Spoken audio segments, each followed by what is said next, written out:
we are back with 843 TV, and we have Julie and Chan, and we're at Osprey Village Thrift Shop. We've had a really good conversation. I want to continue talking about the population and how this the Osprey Village is helping the adults as they mainstream themselves into the community. So, Julie, can you tell me some more about that? I can. It's actually a largely growing population. As a matter of fact, nationally there's about 1.5 million adults with developmental disabilities, with about 4 million children with developmental disabilities. So this is a huge population. Here in South Carolina, we have what's called a critical needs housing wait list. At the state level, there's about 5,000 individuals on that list, and those are people who have identified that they have a caregiver that they live with over the age of 70, and that they have no place to go when that person can no longer care for them. Here locally, we have about 200 in Beaufort County, as well as about 200 in Jasper County, and people moving here every day, so these numbers are going to grow exponentially. Absolutely. How do you get on that list that you mentioned? The list. It's the elusive list. Everybody who is in with who works with people with developmental disabilities talks about that. What is the list, and how do you? So what happens here is that Medicaid provides what's called a waiver service, right? It's a bulk of services that individuals with disabilities can obtain to help them stay in the community and not be institutionalized. They're waiving institutionalization. When they get to a point where the state has deemed them as critical need, and that's when their caregiver is over the age of 70, their case manager, which is kind of appointed to them, will place them on that list. So it's not necessarily an automatic. The individual and their family would need to make the decision that yes, we need them to be placed on this list. But in the end, that's how they make that process work. Really interesting.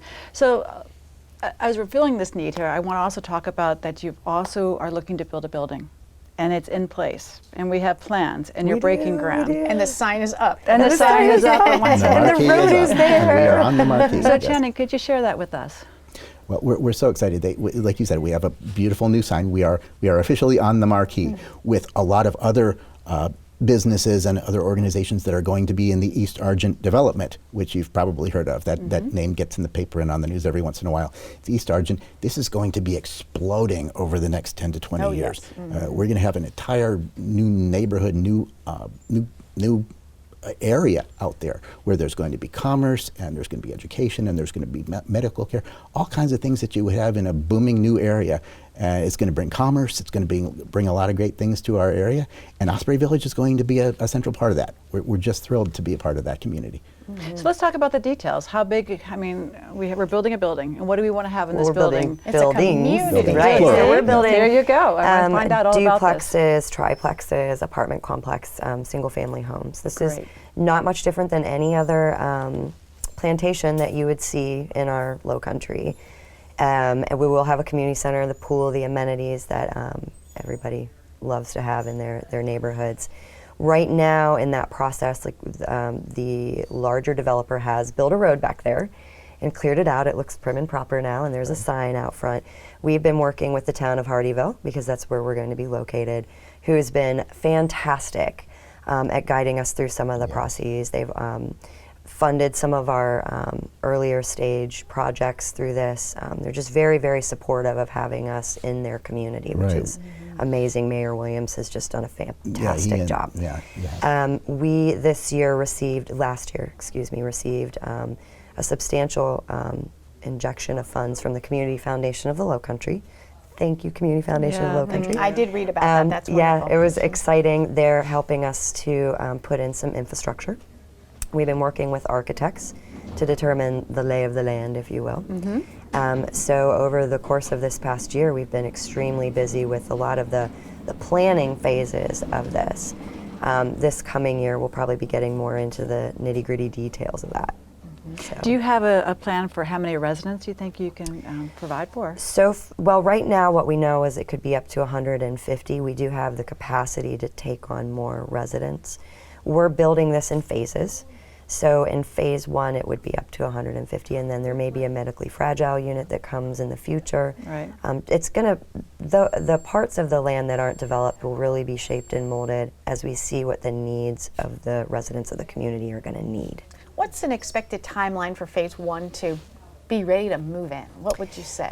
Well, that's going to be very dependent on permitting. We'd love to give like an exact timeline, but the moment that we do, then there could be a holdup somewhere along the way. A hurricane comes and pushes us back, you know. Yeah. I know we want to break ground sometime by next year. I don't have any exact dates. We know that the full build out of phase 1 would probably take between 3 to 5 years.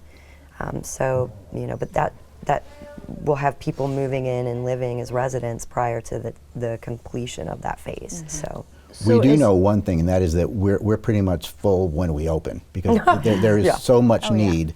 My phone rings all the time. I get emails constantly. There is so much need out there that we're not going to have any problem filling spots. Well, that's the good news. But let me ask you also, as you're building this building, are you funding? How do you need more funding? How can we help you? What can we tell the public? What can we do to help? That's what I want to know. Okay, so we have launched a capital campaign. It's a $5 million capital campaign, which we are asking the community to invest in.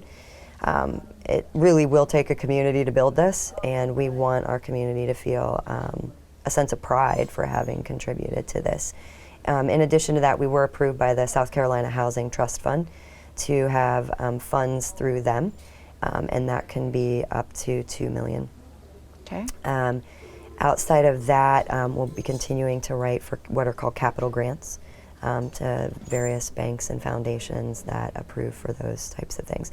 There's other funding opportunities that we know could potentially be available to us. We are researching all of those as well. With affordable housing being such a key thing these days, there is more and more money that is coming towards that. We just need to see which ones we can access.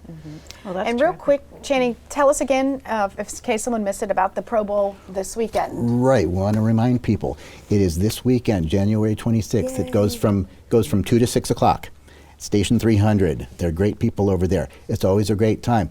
General admission, $50. You want to bowl, it's $100. You can get tickets either on our website. There's a link where you can pay by PayPal, or you can call me at 422-6099, and I'll take care of you and get you your tickets. So please, everybody come. It's going to be a great time. Bowling is fun. Absolutely. We want everybody to bowl. Always an awesome atmosphere. Speaking of fun, we're going to do something next. We're going to take a tour around the thrift shop, so be sure to stay with us right here on 843 TV.